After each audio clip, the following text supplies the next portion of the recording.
प्रादेशिक समाचार एकांश भोपाल से प्रस्तुत है शाजापुर जिले की चिट्ठी। आलेख अजीत पाराशर, वाचन स्वर संयुक्ता बनर्जी।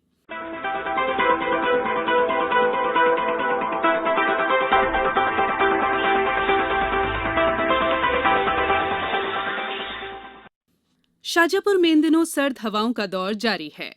वहीं रोजाना कोहरा भी दिखाई दे रहा है। पिछले दिनों मावठा गिरने से गेहूं की फसल को काफी फायदा मिला और किसान भी खुश दिखाई दिए। शाजापुर जिले में राजस्व सेवा अभियान का दूसरा चरण आज से 31 मार्च तक क्रियान्वित किया जाएगा। इसके अंतर्गत प्रत्येक गुरुवार को ग्राम पंचायत मुख्यालय पंचायत भवन में राजस्व संबंधी समस्याओं का निराकरण होगा। जिला कलेक्टर के निर्देश पर और माफिया गुंडों और सूदखोरों से शासकीय जमीन पर किए गए अतिक्रमण को मुक्त कराने की कार्रवाई शाजापुर में की जा रही है। इस संबंध में पिछले दिनों हुई एक बैठक में जिला कलेक्टर ने अधिकारियों से कहा कि वे अतिक्रमण की पहचान करें और उसे हटाने की कार्रवाई करें। उन्होंने कहा कि गौशालाओं के निर्माण के लिए जमीन देने का काम भी तेजी से किया जाए। जिला कलेक्टर ने मिलावटखोरों के खिलाफ कड़ी कार्रवाई करने के निर्देश भी दिए। उन्होंने कहा कि जिले की 280 ग्राम पंचायतों में से अधिकांश में पटवारियों के कार्य पर उपस्थित नहीं होने से शासकीय कार्य में विभिन्न समस्याएं पैदा हो रही हैं। उन्होंने राजस्व अधिकारियों से कहा कि पटवारियों की उपस्थिति पर ध्यान दें। पिछले दिनों शाजापुर जिले के पोलायकला सामुदायिक स्वास्थ्य केंद्र, प्राथमिक स्वास्थ्य केंद्र मक्सी और शाजापुर जिला चिकित्सालय में कोविड-19 टीकाकरण अभियान का पूर्वाभ्यास किया गया।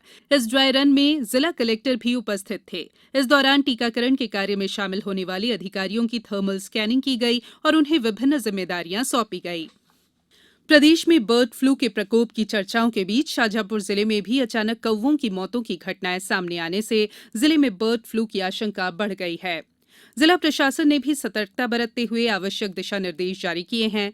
पशु चिकित्सा विभाग के अधिकारियों ने बताया कि जिले में चलने वाले मुर्गी पालन केंद्रों का निरीक्षण किया गया और इकट्ठा किए गए नमूनों को जांच के लिए भोपाल भेजा गया।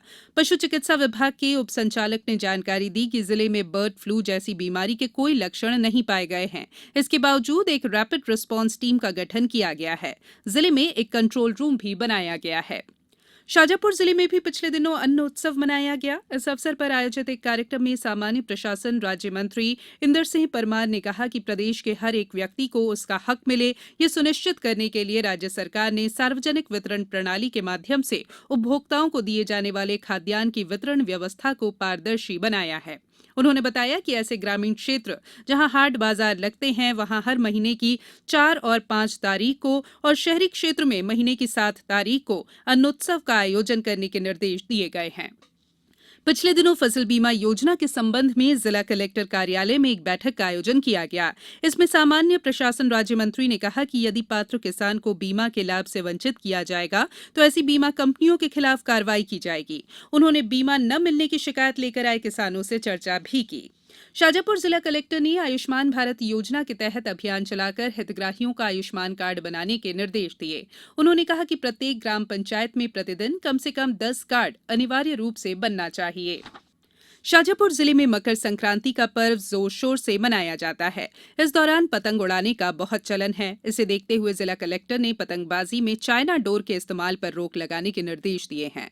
निर्देशों के तहत कोई भी व्यक्ति पतंगबाजी के लिए चाइना डोर का उपयोग और संग्रहण नहीं कर सकेगा। साथ ही पतंगों की दुकानों पर चाइना डोर बिक्री के लिए उपलब्ध नहीं रहेगी। पिछले दिनों आईआईटी बॉम्बे के प्रोफेसर डॉक्टर चेतन सिंह सोलंकी शाजापुर आए। उन्होंने शासकीय उत्कृष्ट विद्यालय और पंडित बालकृष्ण शर्मा नवीन महाविद्यालय में विद्यार्थियों के साथ जलवायु परिवर्तन पर चर्चा की। शाजापुर जिला मुख्यालय में स्थित प्रसिद्ध प्राचीन राजराजेश्वरी मंदिर के सौंदर्यीकरण के लिए एक प्रस्ताव तैयार करने के निर्देश जिला कलेक्टर ने दिए हैं। इस प्रस्ताव में मंदिर में आवागमन के लिए चौड़ी सड़कें बनाना, पुरानी बावड़ी का जीर्णोद्धार करना, फूलों की दुकानों के लिए स्थान उपलब्ध कराने के अलावा मंदिर की भूमि पर बाउंड्री वॉल बनाने के कार्य शामिल हैं। पिछले दिनों आकाशवाणी से चर्चा में शाजापुर जिला कलेक्टर दिनेश जैन ने बताया कि नए वर्ष में जिले में पर्यटन की नई संभावनाओं को विकसित करने, रोजगार उपलब्ध कराने और आधुनिक खेती पर विशेष ध्यान दिया जाएगा। शाजापुर जिले में ग्रामीण क्षेत्रों की समस्याओं को जानने के लिए किए गए अभिनव नवाचार के लिए जिला कलेक्टर को स्कॉच सिल्वर अवार्ड दिया गया है। जिले की चिट्ठी समाप्त हुई।